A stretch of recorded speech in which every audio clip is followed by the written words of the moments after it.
Today, Kevin and I are going to be talking about the TV shows and movies and documentaries. Miscellaneous all random the things, stuff. all the things we watched during the month of May.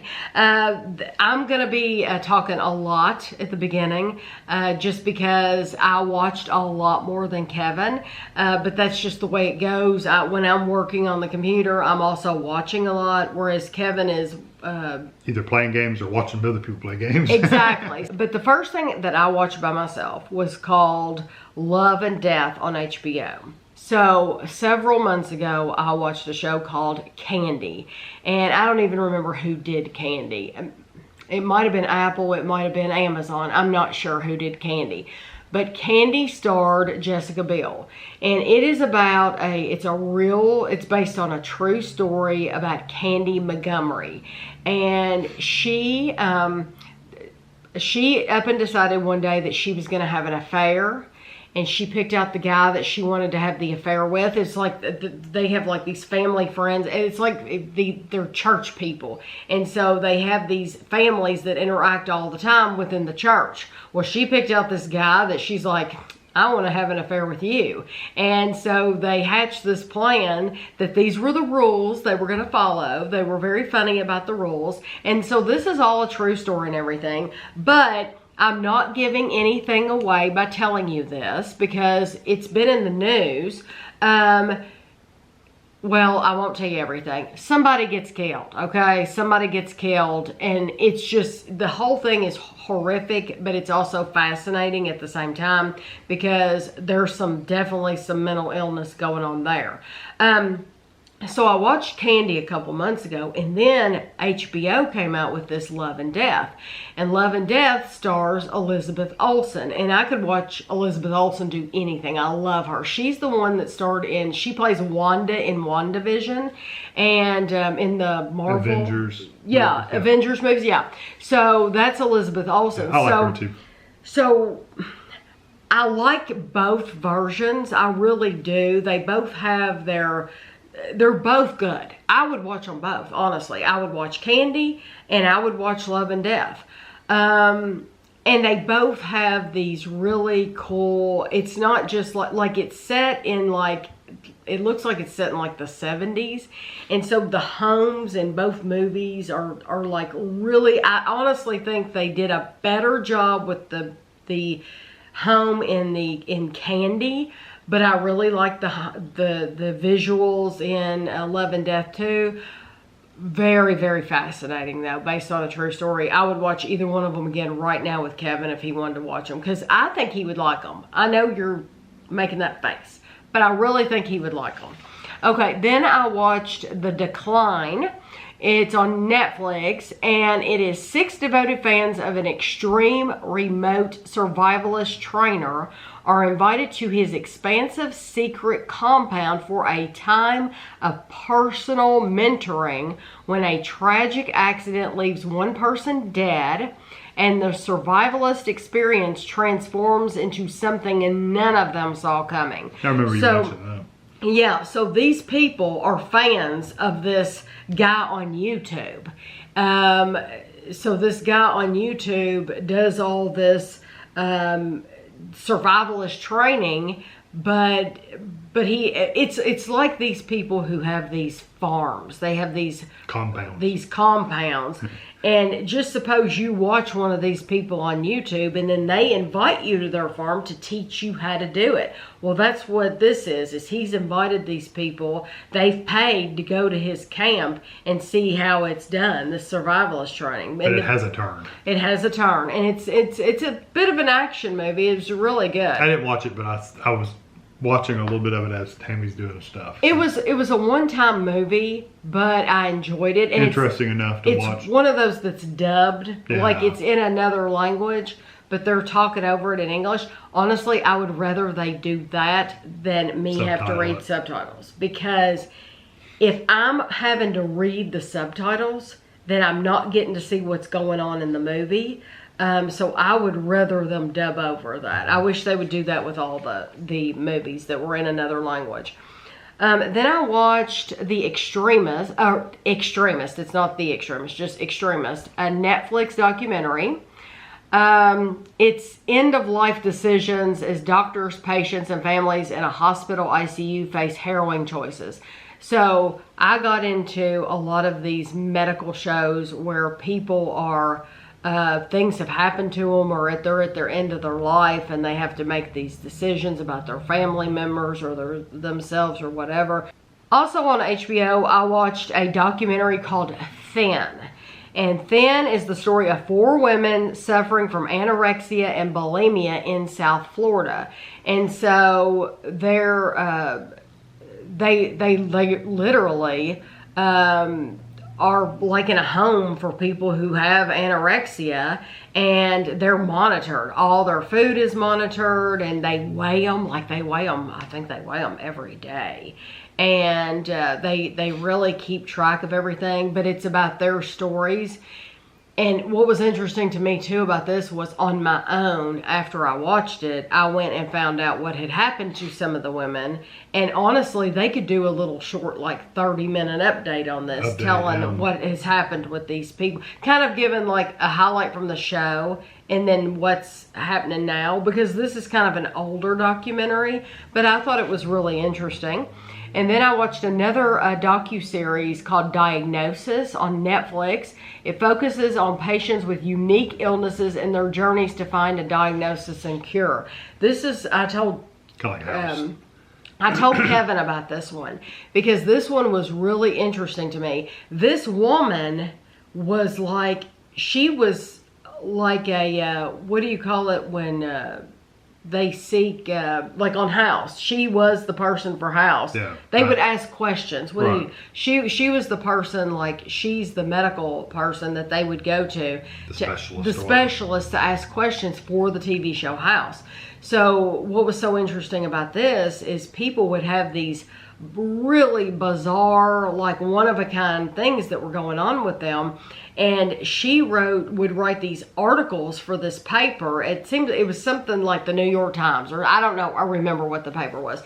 But she would put these articles in the paper, and anybody could comment, and you didn't have to be in the medical field at all, and try to give a diagnosis for these patients.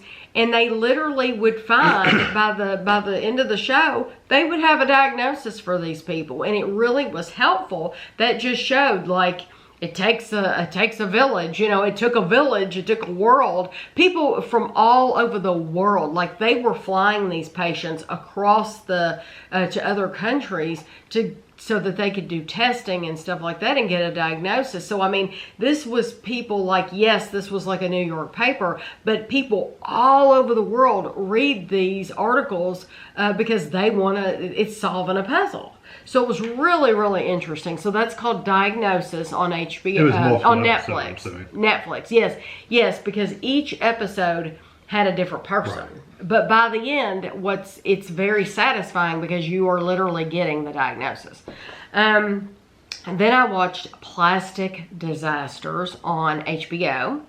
Tummy tuck, nose job, lipo. Millions of people routinely undergo these cosmetic surgeries each year, hoping the results will help them look and feel better. But when something goes wrong, the consequences can be devastating. This HBO documentary film's presentation exposes the dark side of plastic surgery with a shocking look at 3 case studies of procedures that went horrifically wrong, featuring operating room footage, home videos, and personal before and after photos, and interviews with patients, doctors, and lawyers. The film reveals the physical and emotional havoc wrought by subsequent corrective surgeries, the toll it takes on family and friends, and the knowledge that patients' ordeals could have been avoided had they not had plastic surgery in the first place. So that's why it's so good to watch shows like this, like Plastic Disasters, and Kevin and I Botched. Yeah, it's a really good show because people look at themselves. They're very critical of themselves, and they think, oh, if I could just tweak this or tweak that.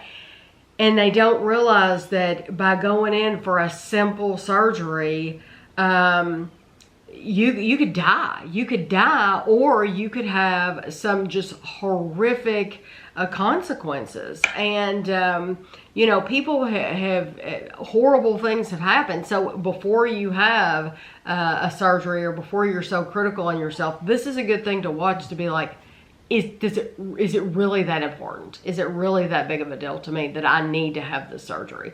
And usually the answer is going to be no. And you're going to save yourself thousands of dollars.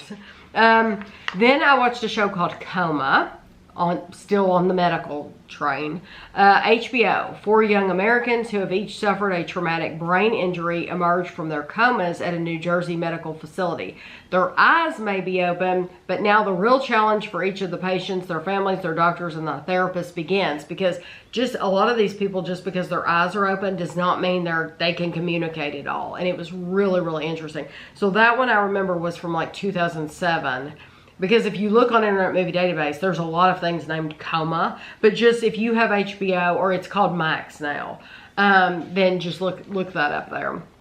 And then I watched a show. Natalia recommended this to me, and I'm so glad she did. It's called Jury Duty.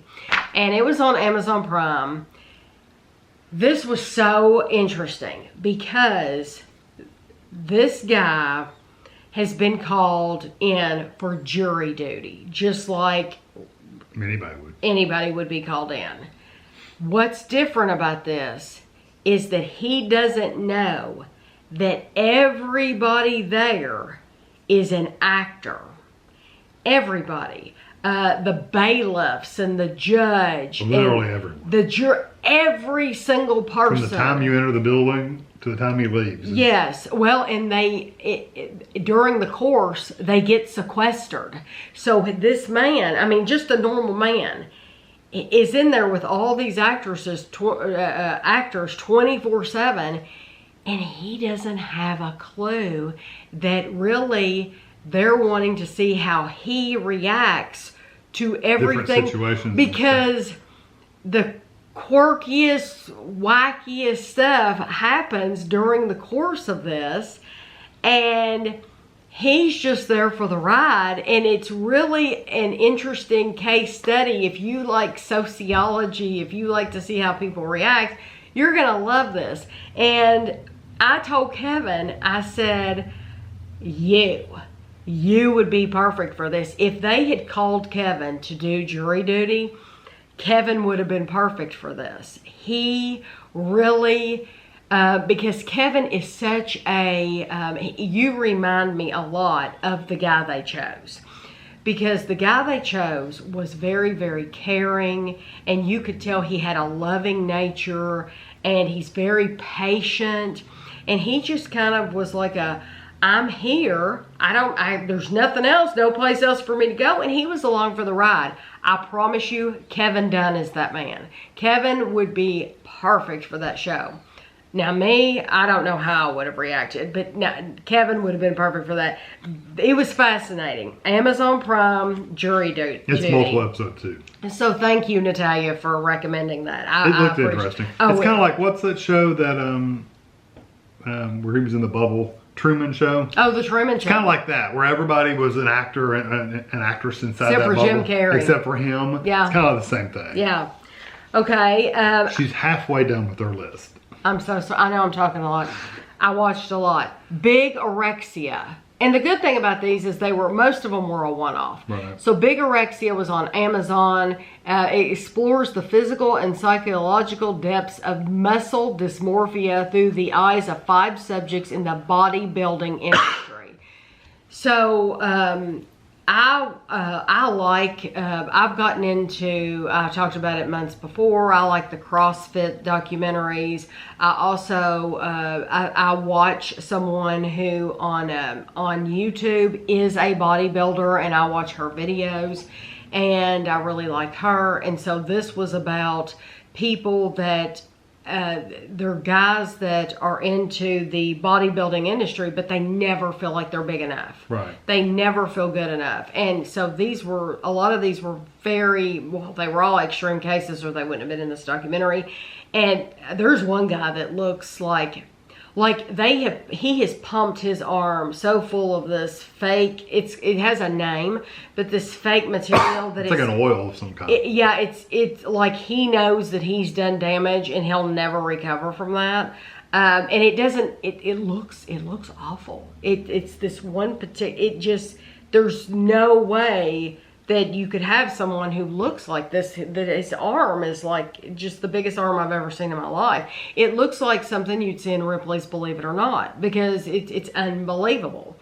So that was interesting. Then I watched Anna Nicole, You Don't Know Me. That was on Netflix. I've always liked Anna Nicole Smith. When the Anna Nicole show was on, Kevin and I both watched the Anna Nicole show. Train wreck. It was a train wreck, but we both watched it and we're like, oh my. This was at the very beginning of reality TV, like with the Osbournes and, celebrity reality. Yeah, celebrity reality TV. I wish they would do more of that, because I would totally watch celebrity reality TV. I guess nowadays, Kim Kardashian, the Kardashians is about the only one that's on there now, and it's not as real. I won't watch it. Yeah, it's not as real as it used to be. Kathy Griffin had her own. I watched Kathy Griffin, My Life on the D List. Yeah. So there's been a lot of them. But at the same time, I just refuse to watch anything Kardashian. But this Anna Nicole was really interesting because I thought I had seen and knew everything there was to know about her, and I hadn't, but. You come away with it and it leaves you with a lot of questions too, because there's one story about her dad and you come away with it like, okay, who's telling the truth? So I won't give anything away. It's very interesting. If you don't know anything about Anna Nicole Smith, watch it. There is some nudity though, because she posed for Playboy and stuff like that. But I mean, it's a flash. It is literally like a flash of boobs or something. It's not a big deal. Then I watched Religious on HBO, and this was Bill Maher, and Bill Maher goes around the country, and he is talking to different people about the religions. And I thought it was absolutely hilarious. I loved it. He's poking holes is what he's doing. And making fun a little yes, bit. Absolutely. So if he is a comedian. I mean, why wouldn't you? So if you can't handle, if you don't have a sense of humor when it comes to religion, then it is not for you, because he's literally, they're telling their beliefs and he's poking holes in it. So that's what it is. And then right after I watched that, I watched another Bill Maher. I watched his stand-up special called But I'm Not Wrong. That was really good. But in that But I'm Not Wrong, he mentioned Ted Haggard. And I thought, or maybe in Religious, he mentioned Ted Haggard. I thought, who the heck is Ted Haggard? And he mentioned that there was some documentary about Ted Haggard. And I thought, wow, who is this person?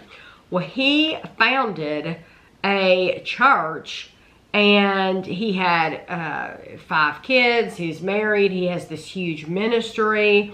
But in 2006, it all fell apart in a sea of scandal. So I had never heard of Ted Haggard or his scandal. So I watched that. And that's all I watched on my own. She's done. We finished The Mandalorian finally. Well, we hadn't started the newest season. Yeah, we hadn't started the newest season. And it had been on Disney Plus for a while. So we had finished up something else, and then we usually try to set like groups of shows together, watch all of them, and then move on to the next one. So that we finally got to move on to this one. And it was a really good season. I enjoyed the story.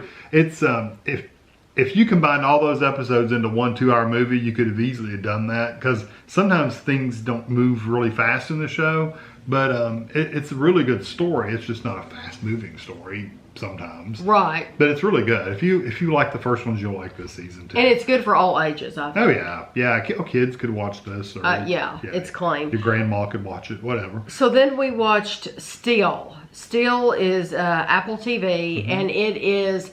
it's Michael J. Fox's story. Like a self-documentary. And I like the way they did it.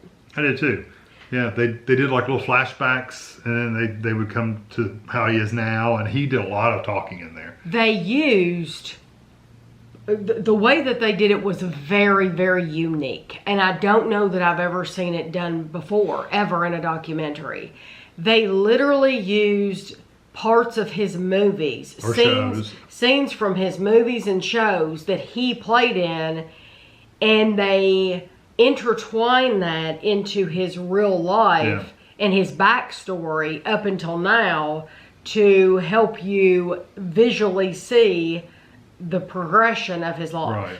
Right. I'm just making this up, but like when he found out he was diagnosed, they might show a scene of him saying something in Back to the Future, like, "You're crazy, Doc," or, you know, something like that. They would kind of pull that in and kind of like his feelings at that moment. This is kind of what I felt. And it was neat. It was very well done. You also get to see, for the people that don't really know him from when he was younger, you get to see a little bit of what he did in his early career. You know, like in, what was the show he was in? Family Ties. Family Ties. That's what I thought, but I won't say it out loud. Yeah, Family Ties. But, you know, if you don't know that show, if you're not from our generation, you probably would never know that show. Yeah, see, I grew up with Michael J. Fox. I love Michael J. Fox. So to me, it was like, when I found out this was coming out, it's like, I have to see it. They did a good job of it. It was very good. And he did talk a lot, because there was a lot of interviewing questions with him.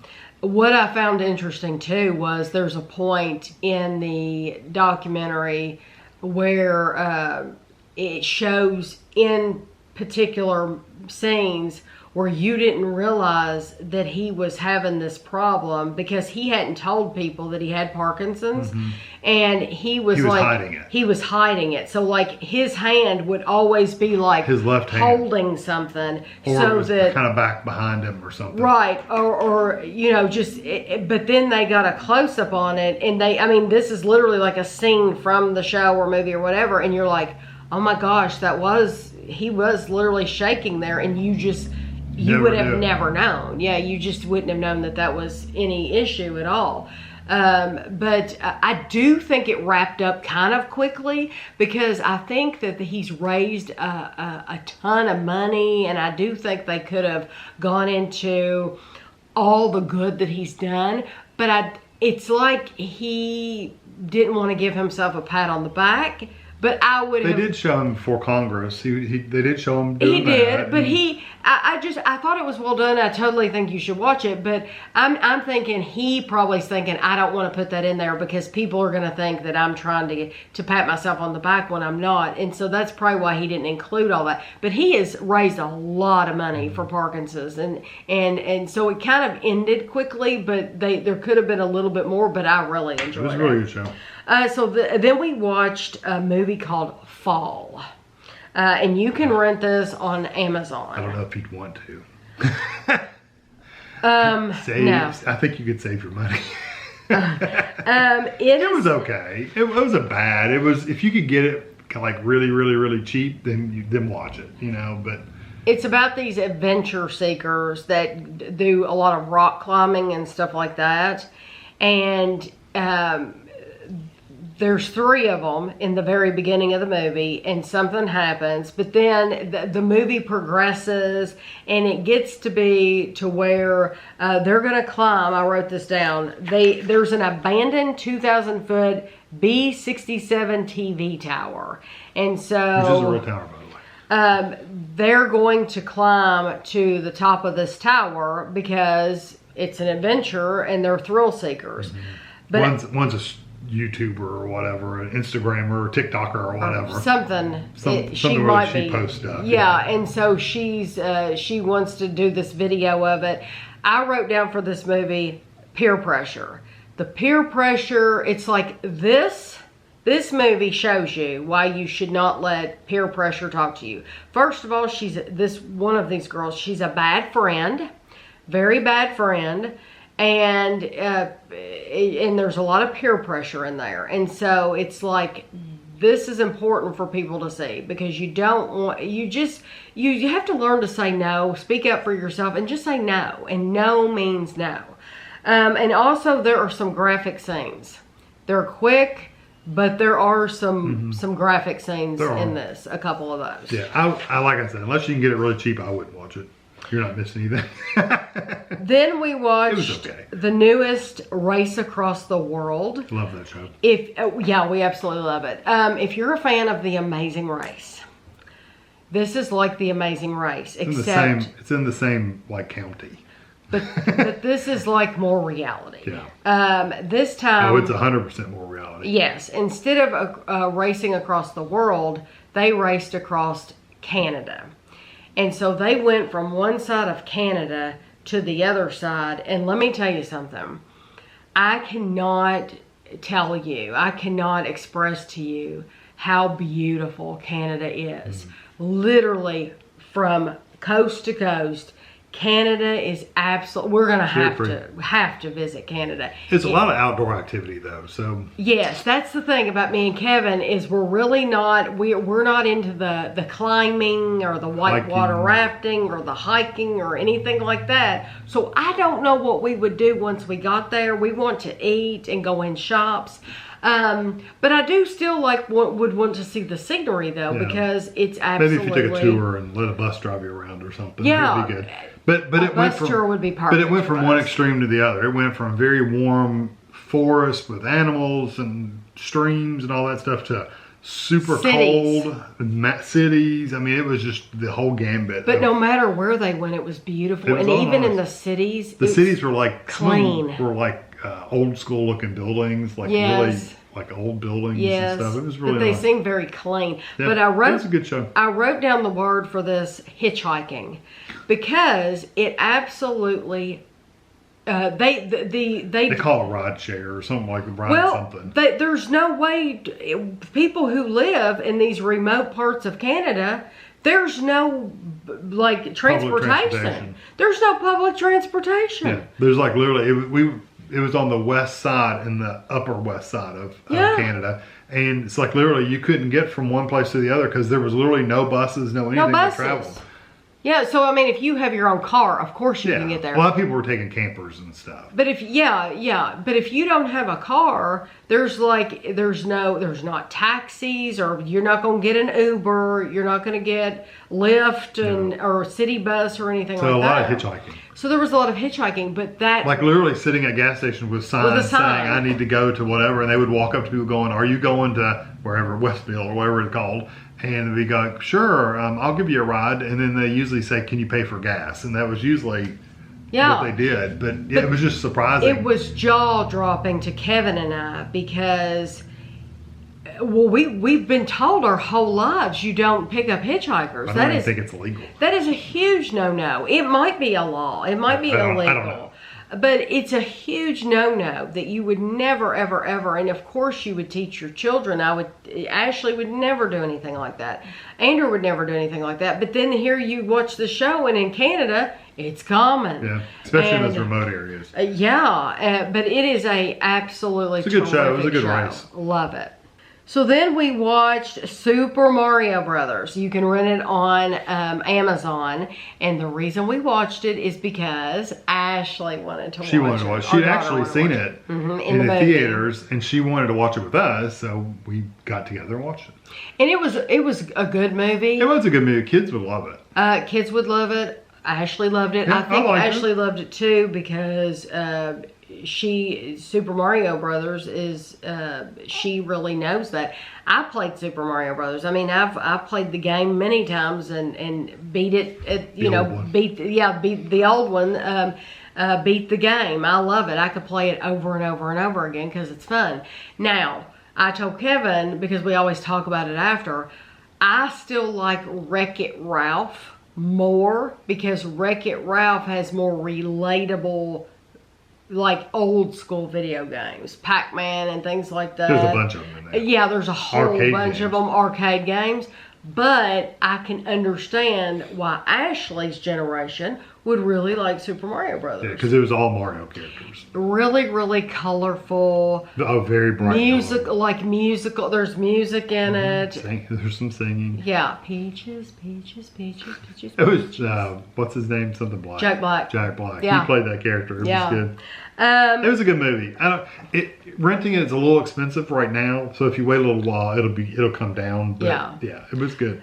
Oh my gosh, Mayfair We finally, Witches. this is another one, we finally got up to it. On Amazon. Kevin and I read the Anne Rice books. There's a series of books about the Mayfair Witches. And we used to own every Anne Rice book. And you can only own so many books, so I sold them. But the Mayfair Witches is most people think of, when they think of Anne Rice, they think of Lestat, Interview with the Vampire, which is terrific. But if you haven't read the Mayfair Witches series, you're missing out. This Mayfair Witches, it was fascinating. It was so well done. It has the girl in it. I do not know her name. The one that played in, oh my gosh, I loved it. Oh my gosh, I'm not going to be able to think of it. White Lotus. The White Lotus. The girl that played in the White Lotus, she's real tall. She has these piercing blue eyes, dark hair. In the first one. In the first White Lotus, she's the newlywed. Her. She is plays Rowan. Rowan is the main character in the show. She did a fantastic She did. job. She was a little stiff So good. occasionally, right at the first especially. She seemed a little stiff, but I don't know if that was just her character or just how she was acting it. I don't know. She loosened up after a while, but the first couple episodes I was thinking, she seems awkward and stiff. Yeah. But could have been that that's how Rowan was. That's what I'm saying. It could have been the character because that kind of fits in with that character. Yes. Early, especially. Early on. Yeah. But I told Kevin, I'm already missing it. We watched the whole series. It In is like a week. It is going to come on again. Yeah, I think soon, like within this year. It's for sure this Really? year. Yeah, it was on my list of TV shows. Well, I coming genuinely up, so. miss it because it's so fascinating. If you like witches, it takes place in New Orleans. That whole voodoo scene. Witches, mystery, magic. They show like the New Orleans cemeteries where everybody's buried above the ground because it floods and you don't want to bury people under the ground because you'll see them again later. It's very, very fascinating. And then you see these big funeral processions that you would never see here, and it's like With the music and stuff. It's fascinating. Then they go back. They go back into like medieval times a few times, and that was really well done too. So the whole thing was really well done. 5 out of 5. Yeah, I love the Mayfair Witches. From what I remember of the books, it followed the books pretty closely. So my sister would love it. I'm going to have to ask her if she's watched it because she would. It's right up her alley. I loved it too, though. And the house, there's a house that's at downtown New Orleans. And if you like big old homes with lots of the details and stuff like that, wallpaper on every wall, it's just gorgeous. Just a feast for your eyes. Then we watched Beef. Beef was a recommendation to me. I don't remember this. Oh, yes, you do. It has that comedian. Yes. In the very... I remember. Yeah. It's on Netflix. Yeah. Okay. In the very first episode. It's a road rage thing. It's a road rage, yes. That does not sound familiar now, I remember it. That's because we watched it every single night. In the very first episode... The very first few little 15 minutes, probably. Yes. There is a road rage incident where somebody literally tries to pull out of a parking space in front of somebody else, and she basically flips him the bird, and it ticks him off, and so he goes after her. The whole series is based on that and what the consequences of this happening. Because they have beef. And it's one cluster after another. It was. There were some episodes I was watching. It's like, I don't know if I'm really all that interested in this, but then there was enough there to where you want to kind of see what's going to happen. So it was a good show. Now, I won't give away the ending, but I will say this for anybody who's watching this video who watched Beef. I think the show should have ended on the show before the last show. There was a final show. There was a final there was a final episode. Yeah. There was 2 episodes at the end. I think they should have dropped the final episode completely And I think the show should have ended on the last scene of the second to the last episode. Yeah. The penultimate episode, it should have ended on that one instead of the last episode. Yeah. I think it could have ended. It would have been better off ending there. It could have ended there. Yeah. I kind of thought if you wanted well, I won't say too much. I'm trying not to give anything away. Oh, I would. It's two different emotions. It's two different endings completely. Because the last episode changes the ending completely. So yes, so that's what I think. I think it, and I could give the perfect movie, but I can't. I won't give it away. Beef on Netflix. Okay. Two more. Well, one's really short. One's very short. I'll say that first. Survivor. Yeah, we finished Survivor. We were very happy with the winner. Yeah, it was fine. It wasn't my favorite person, but that was fine. Our favorite person, Carson. I would have liked to have seen Carson win the whole game. Yeah, he was just super. And honestly, the woman, I don't remember her name. No. The other one. I'm talking about the woman who chose to make fire against him. I don't remember what. Heidi? No. And it might have been Heidi. Something like that. I can't remember. If the woman who chose to make fire against Carson, it was a cop-out. She said that she chose to make fire because she wanted to put her name she on her wanted resume. She wanted to put that on the resume that she made fire and all that.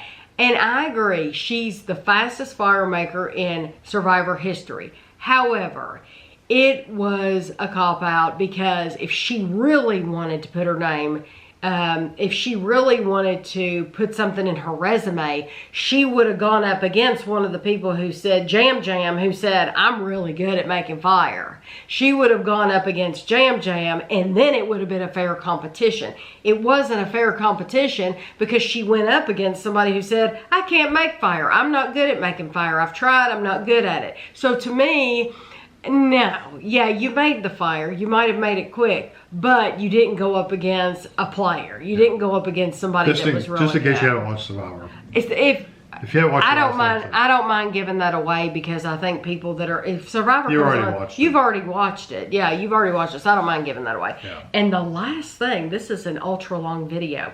That's okay. The last thing we watched, A Man Called Otto. It is on Netflix. It's Tom Hanks. It was so good. It was good. Yeah, it was very such a good movie. Talk about it. What do you want us to tell about it?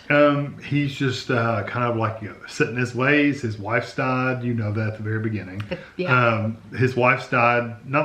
I don't think you find out until later. Maybe they said it earlier, but she hadn't died that long ago. It hadn't been that long ago either. Which is not necessarily important information, but I'm just saying it hadn't been that long. But his wife has died. He's kind of stuck in his ways. He's very, he's got his little neighborhood and he wants to keep his little world as perfect as he can make it to where it doesn't change, basically. Yes. And, it's kind of like there's an HOA and he is the head chief over the HOA. Yeah, he does his rounds and moves recycling from one bin to the other one and bicycles and all that. He's making sure that everything's picked up and that nobody drives where they're not supposed to drive or parks where they're not. He literally has taken it upon himself he wants to keep it nice. Yeah. And so some neighbors move in and they're a little more in your face. I'm going to be part of your life whether you like it or not. And he's not that kind of person. And it's just about that relationship. But I love her. I don't know who those. I like her too. She is the people She's fiery. The people who play the neighbors.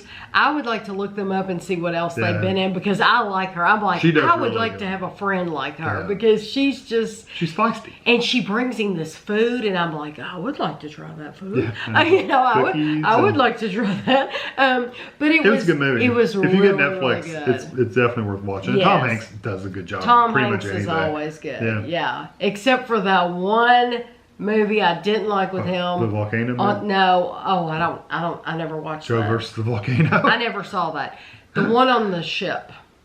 The military Greyhound. Oh, was it called Greyhound? Yeah. I know we watched it. I didn't like it. It was just slow. Yeah, I just didn't like it. It's like the only Tom Hanks movie I can think of that I. It was a real life story though, so they were. I know, like it really but happened. it wasn't. It was slow. And I like military. I think you'd have to really be into military history in that time period to really get into that movie. Normally, I would like stuff like that, but I'm more of the Full Metal Jacket you know type. what? Platoon. One of his other movies I don't think I ever saw was he's Captain something, where he's like boarded by pirates. He's like a ship and he gets boarded by pirates. Yeah, I don't think it's Captain something. It's a name. I don't think we ever watched that one. I want to say it, but I'm wrong. I know I'm wrong, so I won't say it. I won't make a fool of myself. It's not Captain Ron. No, I was going to say like Captain Nemo or something it's not like that. It's I know, but yeah, we haven't seen that one. But we watched a lot in May. We did. You watched a lot in May. I only watched like 4 or 5 things. You watched a lot. So. There's just too many things. I was like, what one thing could I tell you? There's just too many channels, and most people don't get a lot of streaming. You know, some people only get one. We get a bunch. So it's all going to depend on what you can watch. A lot of these that I named are adult things, but then a lot of them I named are documentaries. And if you like medical documentaries, I would really recommend, because I hadn't done a deep dive into like HBO and seen like, okay, what medical documentaries do they have? She said, how do I find the documentaries? So I hadn't explored a lot. So I had explored a lot on, I feel like, on Netflix, but I've never really taken a look around on HBO to get into, or Max now, to see like what do they have available, and they really do have a lot. And so I'm sure I'll go back and watch a lot. Now you have to deep dive into Amazon, because Amazon's one of those things we're always like, we could not have that and not miss it. But I have, there's so much, like the Mayfair Witches on Amazon. Yeah, there's some good shows on. I'm just saying that you've never done a deep dive into what they offer, because no, but I do feel like, yes, I do feel like I want to do a deep dive into Amazon too, because I feel like they have a lot of documentaries too that I haven't explored. So yeah, I hope you enjoyed the video. We sure do appreciate you stuck with it this long. Yeah. Thank you very, very much. We appreciate it, and we will do this again at the end of June. If you have any recommendations, leave them below. We still have shows that of course that we're watching, and I can't say that we'll watch everything because sometimes we're just not interested in everything. But leave it below, because some of these were recommendations, just like that Jury Duty, Beef, you know, those were recommended to us, and we greatly appreciate it. So we will see you at the end of June.